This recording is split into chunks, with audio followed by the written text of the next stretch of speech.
Hey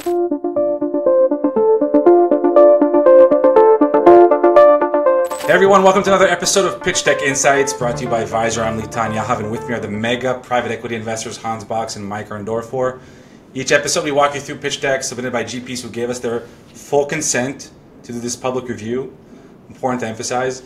Our sole objective here is to help you all become better passive investors and choose the best deals to invest in. So, without further ado, let's dive into this deck submitted by Quora. Did that you pronounce their name?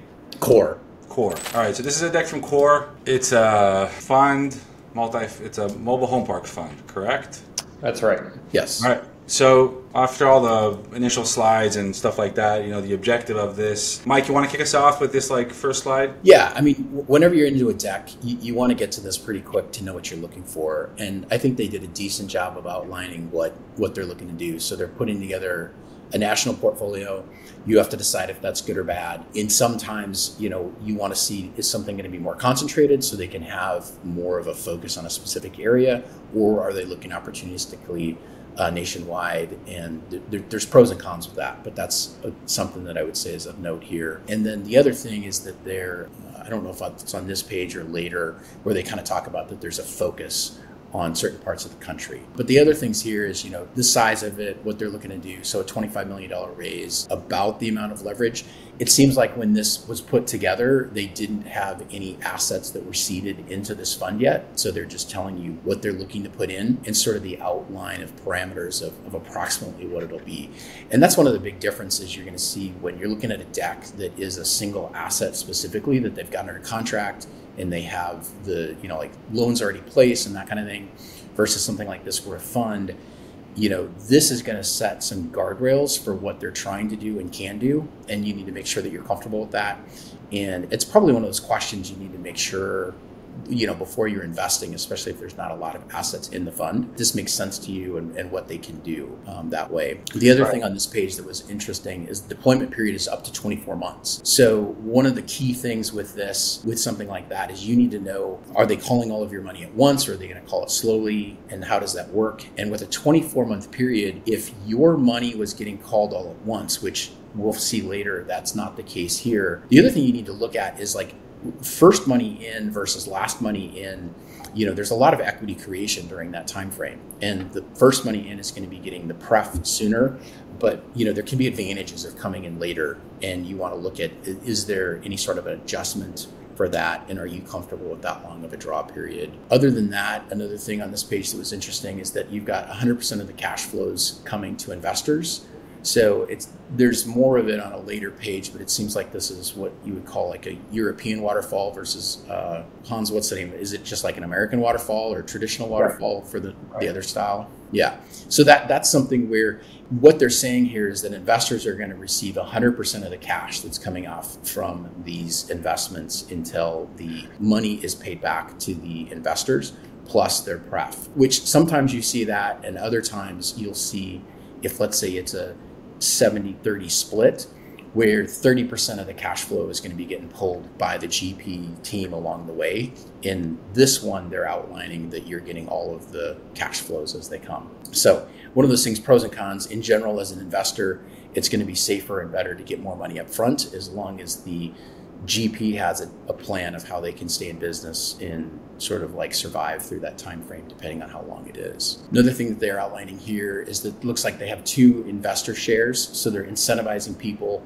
So the first 5 million out of the 25 million that they're raising, they would be getting what looks like a 2% better GP LP split. So you'd want to know, are you part of that 5 million or not, or is that already passed? And then it looks like after that, if you come in at 2 million or more, you get what they call this anchor investor.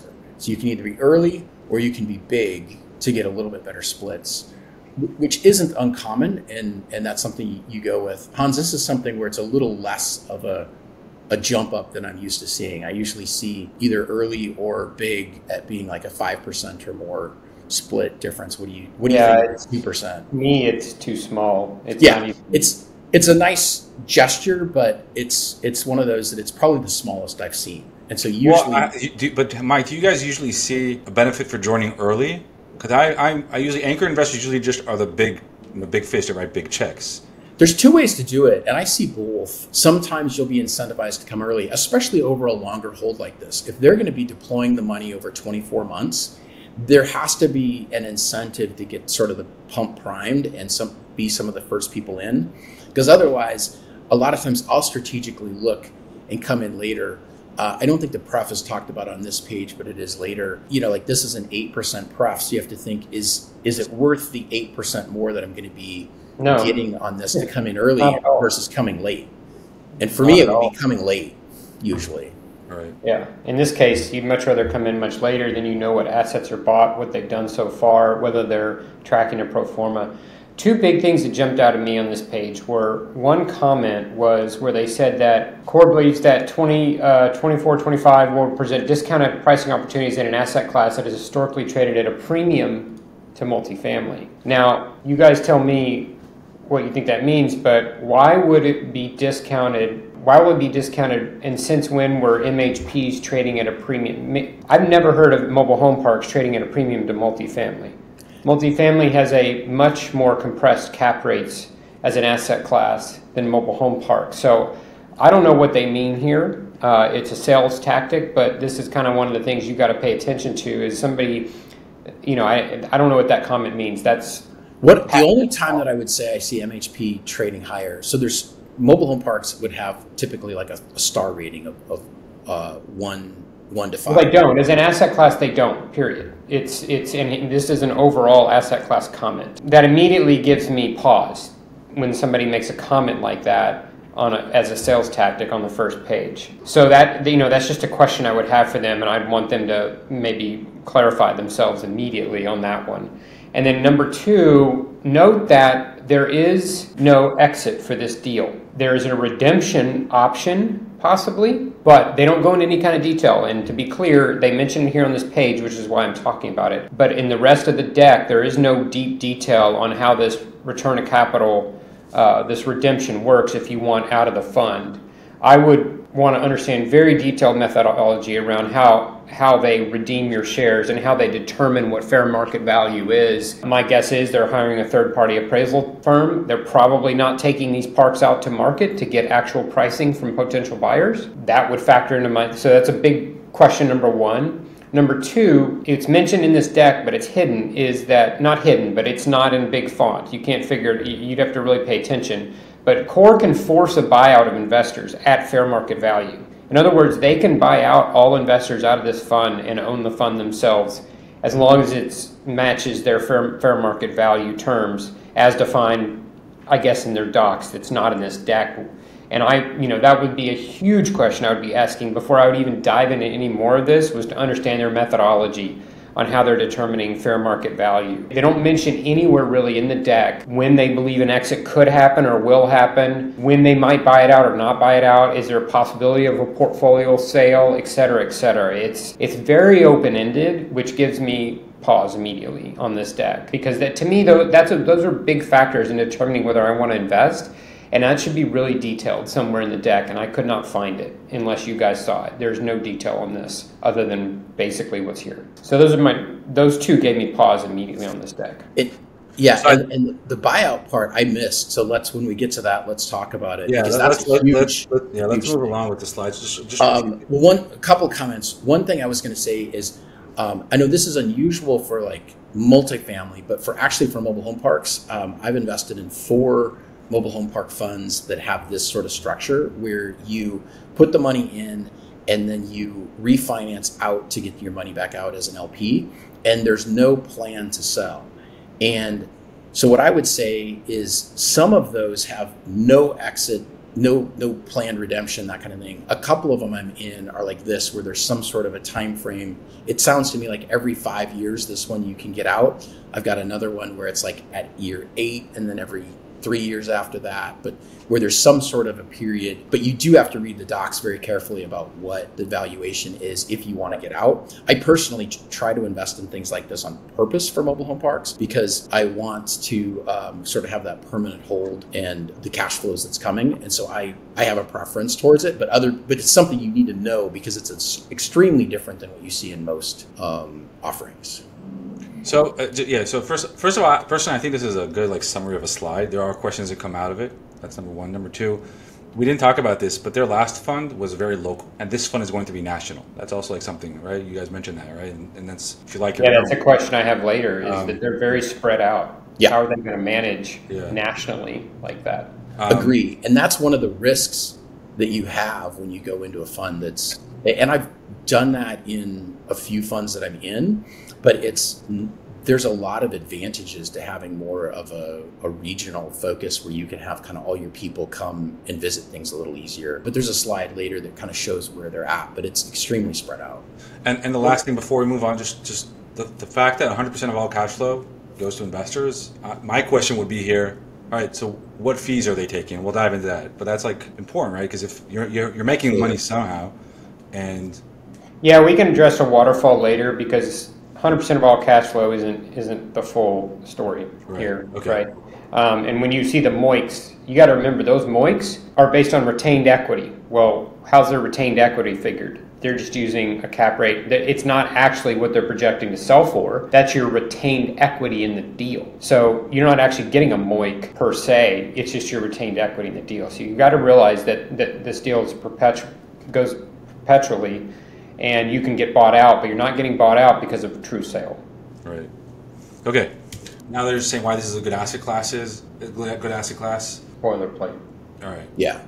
Tax benefits. So I think this is an important slide just to touch on for a second, right? Hans, you want to talk about this? Right? I mean, make this quick. Basically, yes, mobile home parks have great bonus depreciation benefits when bonus depreciation was at 100%. But right now, it's already dropped to 60 for 2024, and I think it's dropping to 40 the year after. There is no legislation that is, on the cusp of being passed to get us back to where we were at 100% bonus depreciation.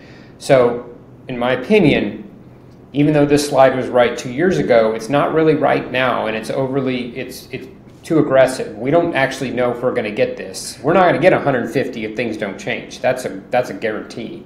And so to me, I would, as somebody that's coming new into mobile home parks and sees this, things like I'm going to get this depreciation, not necessarily, because the laws right now are saying the other thing. So unless something changes, you're not going to get this. So this is too aggressive. And this slide needs to be changed. I would agree. I think when they probably prepared this slide early in the year, this was accurate because it did go through and pass the House of Representatives, like it says here in the second bullet point, and was headed to the Senate. And in the beginning, I think we thought that there was a good chance the Senate was going to pass it. Then as the time went by, it was like a 50-50. Then it was like maybe a 10%. And then it was dead. And then now about 2 weeks ago, it got brought up before the Senate and failed. And what I'm at least hearing is that both sides are interested in passing it, but both of them want to put in, the Democrats and Republicans each have separate ideas of what pork they want to add to it. And so I don't think this is going to happen this year. And so I would agree with you. This slide should be changed. This is overly. When they formulated the slides, they did write that, Oh, absolutely. I would agree. This is reasonable for when the slide. I'm just saying the illustration is sort of, very optimistic. That's what we're still. Well, that brings up something not just with this deck, but with lots of decks where. This was probably created in, let's just call it February. I think these guys launched in like March or something. I really think that as an LP, you need to know what's happening. Like, have they bought anything yet, since then? My guess is that if they've been raising, they probably already have an asset. I would like to see more decks where they updated it along the way and spent the time to where as an LP, if I'm looking at this thing in August, I know where they're at. And this is a page that they should have changed, I think, by now, where it talked about the 60% this year and the possibility of the future. Right. That's a question that needs to be asked. Okay. This is their buy box, and just like diving into what they started with. And this is a small thing, but like, for example, I think that the park-owned homes, they just used the wrong symbol, because they're talking about, I see that as a less than, so like they want less than 50% park-owned homes, and really what they're saying is they want more than 50%, not a big thing. No, they do. They want less than 50% park-owned homes, Mike. They want residential. Oh, you're right, park-owned homes, because okay, now I get it. You're right, because they want tenant-owned homes. Okay, I was thinking of that wrong. The other thing I don't understand is what's the 1 + 1 = 3, Hans? Do you think that, are they saying that this is going to be like a PE buyout to once you roll. That's what I'm thinking, at least, is that they're thinking you're going to get a lot more for it once you roll it up. I think that's what they're trying to say. I don't agree with it. I don't know that I would either, because that absolutely happens. And here's to go back to the whole thing about cap rates being different than multifamily. I don't think these guys are buying it, so I would agree that's overstating it for this fund. But I have seen that some certainly 4.5 and 5-star parks trade at multiples that are lower than any multifamily. I've seen things trading in the 2.5, 3% cap rates in those really premium property things, and you get these hedge funds that have basically no cost of capital that'll buy and pay cash flow. Not hedge funds. Usually it's like state teacher pension funds and things like that buy these things, and they pay outrageous prices for these premium things. But I would agree with you that it's not accurate, because that's not what this group is buying. And that probably is true for that really high-end mobile home park that is desirable by private equity. But I don't think from what these guys are describing, that's what these are. So to be honest, they're not exiting. The whole point of this is they're not exiting. So would they ever realize a sale to a PE group anyway? Good point. You would. Cap rate, unless they're giving that to me in the fair market valuations, which they don't address in this deck. One thing I did see in the investment criteria, overall it's pretty good, gives a good summary of what they're looking for. I don't love that it's full on national. They are concentrating on a certain area, which is great, but I guess they just want to have flexibility, so that's fine. One question I had coming out of this was that they can buy RV park communities as well as part of their asset types here. And so I would really want to dig in there and understand how many what percent max are they willing to buy as a total of the fund, how much experience do they have with RV park communities. Those are very different communities to manage than our mobile home parks. I'm in RV funds and I'm in mobile home funds, and they're completely different animals. And so that concerns me a bit that they would buy. If an RV park is part of a mobile home park and it's a bolt-on, fine. But if they're buying separate RV park communities, that's a different animal, and I'd really want to dig in there. We don't have enough information. Agree completely. It's sort of like a couple of decks ago where somebody was mixing single family and short-term rentals kind of thing. And, they're completely different. And I would say that too. Running a short-term RV park is a very much a business that's very hands-on. Also, I don't know their last fund, it was local, if it also included various asset classes. And if it did include RVs and other communities, then at least that would give them the strength that they know how to deal with that. Right? Yeah, if they did. Again, that's part of the track record. Right. I have a question though to you guys about the occupancy rate, because in multifamily you usually see aiming for 90+%. Usually, I don't know, that's what we've seen. 70%, is that like just is that higher risk, lower risk? Is that what mobile home parks usually aim for? No, I mean, it's not about stabilization, so it's about value add. So I think the point of this is, and I've seen a lot of mobile home funds do this, is they don't want to buy deep distress, like 20% occupied parks where you have to fill every lot with a new home. It's a lot of moving parts. So if you buy a park that's 70%, the thing probably is at least break even, which means it's just a less heavy lift and less risk for investors and for the sponsor, but there's still a significant amount of room to add value. So it's kind of a sweet spot. That's really all it's talking about. I agree. Yeah. And not that there's anything wrong with buying a park that's 30% full. You just need to know that you're not going to get any cash flows for probably at least 2 to 3 years out of something like that, because all the money's going to be going back into stabilizing it and moving it forward, and it could even be losing money easily at that point. There's a lot of value creation potential where these guys are saying they want something that's somewhat stabilized with a little bit of upside. Okay. How about the target caps and the debt financing? Like, what about that? Anything you guys want to say on that? Standard. Nothing. All right, let's move on then. Yeah. Opportunity is where they see how they can. That's just. Well, I guess one thing I would say just to think back on the debt. So they said that 5 to 10 year debt. One thing I'd want to make sure is that if these guys are saying they're going to do a cash out refinance by, have completely refinanced by year 5, with all of your money back is what their plan is. That means they're probably doing refis on these as soon as they get them stabilized and the market allows it. So you could have some as early as year 3, year 4. And so you'd want to make sure that they're putting on debt that doesn't have a prepayment penalty, especially if it's 10-year fixed debt. And I would actually say 10-year fixed debt may not make sense for that plan. You may be better off with just 5. So just, again, making sure that their plan and the duration of the debt term that they're locking in makes sense for what they're saying they're going to do. All right, this is where they, again, we can, unless there's anything you want to say about this slide, we can move on, right? I think pretty boilerplate on what you try to do to create value. Fee structure. My big takeaway from the key terms here is, this is a pretty standard setup. Fees don't look anything wrong with them, like pretty standard stuff. My big question coming out of this was the waterfall itself. It's an 8 pref and then it's a 70-30 split going forward after return of capital. And so investors need to understand that, and this is my assumption because it's not specifically spelled out here, but this must mathematically how it has to work, is they're going to pay an 8 pref based on your original investment, and every dollar above an 8 is going to start paying down your capital until your capital is returned, because if they're returning 100% of cash flow to you until capital is returned, that's the only way this works. So they're paying an 8 pref, and then every dollar above an 8, so if 1 year they make a 9, then that 1% is paying down your investment. So if you make a 9 in year 1, you made 8% return on your $100,000 investment, then you got $1,000 back as a return of principal. Now you have 99 invested at an 8 pref.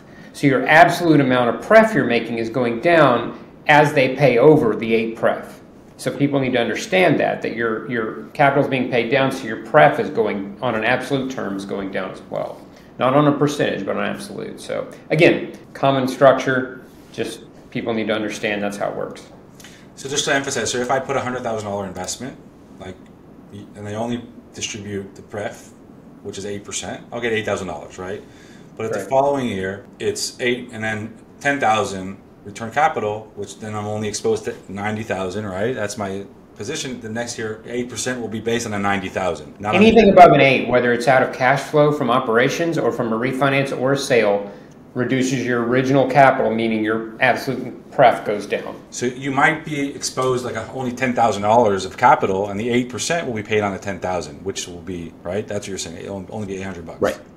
But the good thing is you've got your 90,000 back already that you can then reinvest. That's what I typically see. But Hans makes a good point that it's not going to be straight lined.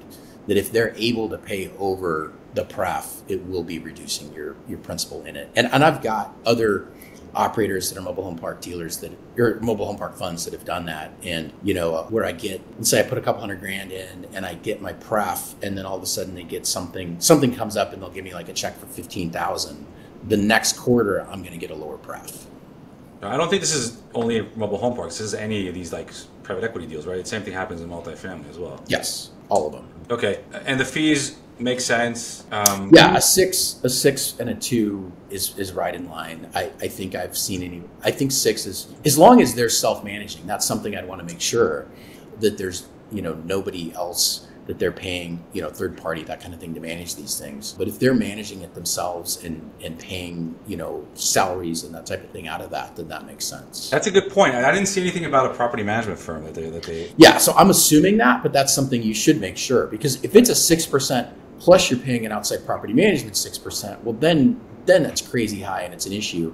I don't think that's the case here, but that's just a quick question that you throw in to make sure.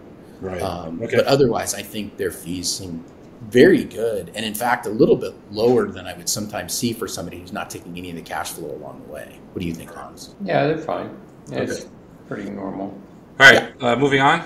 Anything you want to add? No, I got a lot to say about the track record when we get there. And we're at the track record. Yeah, so a few points here. First thing everyone should notice is that their track record is they haven't really had any exits. These are all either they purchased and are still in process, or maybe they've refinanced. But if you look at their projected returns or MOICs, it's based on a mark-to-market. They're just using a cap rate and a NOI to get to it. And note that they're using a 6 cap all the way down. A 6 cap on a mobile home park in some of these tertiary markets, I think that's way too aggressive. I mean, I'm looking at multifamily right now, and we're underwriting nice multifamily deals at a 5 3/4 or a 6 cap. on an exit. So using a 6 on a to be honest, a tiny little 33 unit mobile home park in Tucson, Arizona, or Tyler, Texas, of all places, is way too aggressive. So I honestly don't think the mark-to-market, the MOICs here are legitimate, and I wouldn't trust them. The cap rate is just way too high or too low for these. I'd want to understand here, they've owned some of these for multiple years, and some of them are still in process in the phase of value add. Why? I mean, they've owned one here that they bought in January of 20, and it still says in process value add. That's 4 years ago. What's going on there? So I'd dive in there. There's 2 completed stabilizations that aren't paying distributions at all. Why? Things like that. This is the kind of thing, I got to go on and on about questions on here. For the non-stabilized deals, I want to understand their pro forma NOI compared to current NOI. I don't want to use their cap rate that's too aggressive to get some sort of return. I want to understand where they are actually in performance versus what they were projecting. And, there's a bunch of similar types of questions that you need to ask when you see a track record like this, so you can really get a sense of, are they actually hitting their projections? Are they hitting their pro forma NOI? And you can't just look at their projected total MOIC. That can be manipulated quite easily by just changing a cap rate, which in this case is just too low. And I'm sorry to say it, but the cap rate is way too aggressive here. I wouldn't probably agree with a 6 cap on any of these, much less, some of these would probably be more of a 7.5 or something, and that will change the MOIC and the equity value a lot going forward. So I would dig in as an investor. If I was serious about investing in this deal, I would probably come back with probably 10 plus questions about this track record. And not to say none of it, they may have good answers for all of it, but I would question this quite a bit. Yeah, I agree. The level 6.0 on all of these is it's just not accurate at all. And I could see on these ones where they've done a refinance to put in whatever the cap rate is that the appraisal gave you, that the bank gave you money on. And other than that, you should probably be conservative. And I would agree with you that 6% is overly aggressive. There's probably some of these that I would say a 6% might be fine, but a 57 Park in Midland, Michigan is not going to be a 6 cap unless it's something that's pretty amazing. And a lot of these other smaller ones, like Erie, Pennsylvania 32. I get it. They've got a 91 and a 32, so they're probably thinking, okay, if they're close enough, maybe you can have them managed and you can try to tell the next person that's going to buy them like they're one. Debt is at 7, 8 in bank debt right now. You don't get 6 caps when you have debt at 7. It just doesn't work. I do think this is a great slide, though. Like it gives like an overview. Like we've seen decks that don't have this type of stuff. It's great detail if it was correct. Yes. And yeah, the assumptions might be again not conservative enough, right? And then don't show accurate. But I think I like seeing this because it creates those questions that we can then dive further into. So, but yeah, the other thing you can see is like, for example. But let's say that one that I said, like the Midland, Michigan, the very first one that they've had for almost 5.5 years now. Even if it was a 7 or a 7.5, their equity value would be huge. They only had 63,000 in it. And so it's like, why not put that at a 6, 7 or 7.5 and make your MOIC, like a 12, which still looks super impressive, but is more realistic versus doing a 6 on it, which is overly aggressive, and then you're wondering why. Right. And second thing, again, like the amount of deals, and this is on sort of like I'd say sort of on a national level, like 24 deals. It shows some, like the track record from an experience standpoint. I also think it says something that is good from an experience standpoint. Again, diving into the details of that needs more information. Anything else you guys want to add on this? I agree with you, Lotan, though. It is nice to see this type of thing, and this is more detail than we get in a lot of decks we look at. Oh, so these are single deals, right? And this is the fund. Part of these are from their fund. It's from their fund 1. So the last 5 of them are from fund 1. It looks like the rest of them are single asset deals. Yes, the first 9, from the way I'm interpreting it, the same. The first 19 things they did were single asset, and they raised money on just a syndication for that one park, and then the last 5 they've got in fund 1. Yeah, so it's the same. They just focus more on. I don't know if there's much to talk about this. Yeah, and they did a great job with the detail, and continuing on through the deck, they've done a good job of showing their Fund 1 acquisitions and kind of what the value add is and the targets and all that. And I have nothing against any of that. It's just I just don't like projections that are not projections, but track record that shows a MOIC that really isn't true. But the detail is great. So it's just a matter of diving in a little bit. Yeah, I don't know that we've reviewed a deck that had this much detail on that type of thing. I think portfolio valuation is a whole subject on its own, from a personal level to a commercial level. Like, everyone has a different approach to that. Is it a cost basis? Is it a mark to market? Is it a future? Like, I think everyone looks at it differently, and I think this is not on the conservative side. Let's just say it that way, right? Right. All right, cool. And all right, so this is still like the diving back into their go back one slide. Because this is, I think, an important thing to look at, the acquisition pipeline. So since this core fund 2 doesn't seem to have any seeded assets, this is an important slide to look at, because this is telling you what they are looking at right now. And it doesn't tell us, are these LOI, or do they have a signed contract, where they're at in due diligence and that kind of thing. But it gives you a look at the type of assets they're looking to buy. And this is a page that, since they don't have anything else, I would want to talk to them about, and sort of dig into having them tell me a few of them. What do you like here? What do you like there? That kind of thing. Why is this being looked at for the fund? Because that's the information that's going to tell you what type of assets they're putting in likely. I honestly don't understand the difference between like the offer and the asking, where it's not NA, it's basically the same. Like, why are they showing that? What that means is that for example, Crosby, Texas, that tells me that it's an on-market deal, that they had it advertised at a $2.5 million ask, and these guys bid $2.5 million. Versus in Tyler, Texas, and again, I need to ask this, but I would say that was probably an off-market deal that they somehow got through a flyer or somebody that they knew or something like that, and that they've offered $2.5 million. I understand, but as an investor, why does all this really matter to me? You'd want to know where they're making their money. And you can either make money on buying it below market, which that's really hard to do when you're buying on-market deals. And it looks to me like they're like 70% of what they're doing is on-market deals. So you're going to be paying what the market is basically thinks it's worth at that point in time. So how are you going to create the value? What are you seeing that somebody else isn't, that's going to add the value to it? Because this is a value add type, creation thing. That's how you're getting the 3, 4, 5 years in that they can do a cash out refinance and get you your money back as an LP. And so if they haven't created something and found a way to do that value add, you're not going to get your money back. Right. And so you want to be comfortable with it, because that's how they're going to borrow more down the road, by increasing the net operating income. All right. Hans, you want to add anything to this, or let's move on? No, we can move on. Their company overview. All right, this is the team, right? Experience. I don't know these guys. Mike, you know any of them? Yeah. So I know. I've been following this company for a number of years. So yeah, I know Hansel, and I've talked with him a number of times. So, super young. Definitely a go-getter, but it's a type of thing where you got to make sure that you're comfortable with the team. And that's where, looking at this type of thing and then having follow-up questions and stuff. But I've talked with both Hansel and Danielle before, just when I've vetted them for. Yeah. So it seems like, that in a short amount of time, I don't know, 6 years is not a long time.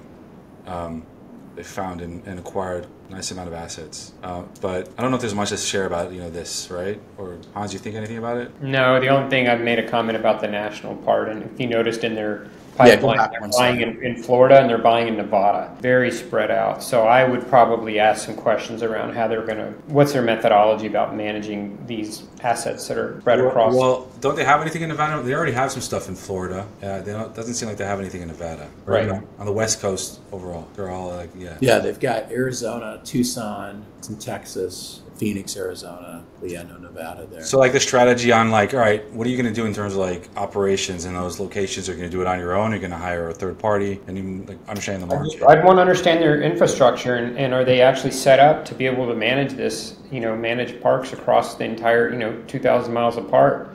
How are they running it? How often they go into the parks? How often they walking the parks? I mean, there's a million questions you could ask around that. Right. Agree. And make sure that they have a plan. Because if you're not in the park 2 or 3 times a year, somebody from your team in there, it's not going to be being run as well. So if they don't have a plan of how they're getting there regularly, that would be a concern. Because the local on-the-ground team, if they're not being managed, it could be an issue. I mean, that seems like at the end of it, right? There's some appendix with some market information and. Yeah, I would go to that slide that had the map just to talk a little bit more on that. Just with this is what they already have, and then you want to look back to the pipeline, what's coming as to where they may be buying, or at least the types of things they're looking at, and just make sure that you're comfortable with that. They have a lot of concentration in Florida, so there's been some hurricanes and things. I'd want to ask the team, have you had any problems? What did you do? How did you handle it? What are you doing on business interruption insurance? What are you seeing for rates? Typically mobile home parks, you don't have a lot of structures. So your insurance may not be as bad as what some of the multifamily deals are being hit with in Florida. But it's still something to ask about and to make sure that they have a plan. Yeah, I mean, overall, I don't know what you guys think. Overall, I think it's a good deck in terms of like information, and there are a lot of questions that come out of it. There's both from a deck, missing information, and also for the company on the company level. But I think overall, it's a pretty informative deck with a lot of like really valuable information to assess or to know which questions to ask. Would you guys agree? Yeah, I would. Yeah. I guess, Hans, I'd like to hear from you, but I mean, I think this probably has more information as far as a deck in it, and giving the LP a lot of information that you're going to want up front. You still have a lot of questions, but I think compared to a lot of the things we've looked at, it spells a clear picture of what they're looking to do, what they've done, and that. My biggest complaint is probably that slide where it seemed like they were overemphasized, but like they just hadn't come back and cleaned up that depreciation. And if you were a new investor that didn't understand things, you could come in and not realize that hadn't passed and be expecting 150% depreciation and be very disappointed when then it came time that they took it times a 0.6 and you really got 90% depreciation instead of 150. And then the whole cap rate, I agree completely on that. A 6 across the board especially seems too aggressive, and I'd like to see them do something more realistic there. Anything else you want to add, Hans? Well, we skipped a whole slide, underwriting assumptions. Kind of a big slide here, and I had a couple comments about that. Where are they? At the end, I think, right? The end, yeah. And so, again, this is where the aggressiveness comes in that I've been harping on here. They have in their notes, they say by year 5, projections assume a portfolio at scale is valued at 5.7 cap rate, a 30-bit premium to PwC's investor survey for Southeastern multifamily. So why is it a premium to multifamily? Again, same question.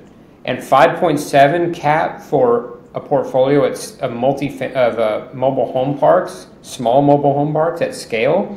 That's number one, extremely aggressive. Number two, how can you assume that valuation when you're not actually selling the entire portfolio at scale to a big PE group? I just think these assumptions are just overly aggressive, and I think it doesn't affect cash flow. So if the guys are buying this right and are operating it, it's not going to matter for cash flow. But if you're buying into this fund because you see the multiples and you see a way to make 2 or 3x on your multiples on your investment, I would question very aggressively some of these cap rate assumptions. I mean, they're assuming interest rates are down to 5.7% in year 5 of the fund. So fine, interest rates are down to 5.7%. So why would mobile home parks have a cap rate of 5.7%? There's no spread there. So these are the kind of things as an investor, you got to really look at, and you can't just take projected returns verbatim. You've got to really look at the underlying thought process and ask the questions. Agree. Another thing on this slide that I had of note is rent growth, 7.3% for averaging for 5 years. I would want to, what I think they're saying, because I saw one of the slides where I think they said there was like this park was $135 under market, or this. I think they're buying them under market. Yeah, and so if that's an organic rent growth assumption, then that's a problem. But my exactly. guess is it's not an organic rent growth. What I would rather see is rent growth. What are you putting in for organic? Like, what do you think? What are you calculating in that the market is going to go at? And then the other thing to talk about with this is some park owners, if let's say you've got $300 rent and it should be $450, they'll jump it right to the $450 right away. And the good thing is you capture that loss to lease, but the bad thing is you're very likely to get a lot of really upset park owners or homeowners and just sort of create ill will, possibly get in the newspaper, that sort of thing, versus you have other ones where they're going to only go up $25 or $30 a year, and it's going to take you 5 or 6 years, you really want to talk to the team to know what their plan is with that and that you're comfortable with it, because and feel like that's a good thing. Because I do see, and I buy a lot of parks with other operators that have this kind of plan. You just need to know what it is and that you're comfortable with it that way. Yeah, cool. But yeah, I would agree with you, Hans, that valuation, I noticed that too. There's PE things out there for mobile home parks. Why are they putting it in as multifamily, and why are they thinking that it's going to be a premium to multifamily? So just to sum that up, right, make sure we're on the same page. So based on this deck, it seems like these guys have fair experience in the market. I mean, a local, not that national to what they're targeting, but it seems like they might have the expertise. They are aggressive in their assumptions, and that raises a lot of questions. All this, the deck is really informative with a lot of information. Is that basically like, if I add like 3 main points to this, that makes sense? On top of like everything you guys mentioned. Yeah, it's a good detailed deck, but definitely would have a lot of questions on valuations mainly. Yeah, the other thing that this is the first, just to go back to what Hans was saying, this is the first deck that we've looked at, I think, where the plan wasn't to sell. And I think you need to be comfortable that you're on board with not selling and keeping your equity in this deal. And you probably don't want to get into a deal like this unless you like that and you're good to go with it. The advantage is that when you get that depreciation and you're able to take it in, say, 2024 and 2025, if they don't sell and you get your money back through cash flow and cash out refinances, you will not have the depreciation recapture that you would have if they sold this property in year 5 or something like that. But you also then aren't getting all of your equity back. You're getting back some of it and you're leaving a lot of it in the deal. And then, as Hans says, you want to be comfortable with, if something changes at year 5, 10, 15, 20, that you're okay with their valuation of how you're going to get your money back. All right, cool, guys. Anything else, Hans? Well, anyway, that wraps up another episode. Thank you guys for your expert insights today. I always learn a lot from these podcasts. Stay tuned for our next episode and more investment insights. Don't forget to subscribe and share your thoughts. Thank you for joining us, and until next time, keep investing wisely.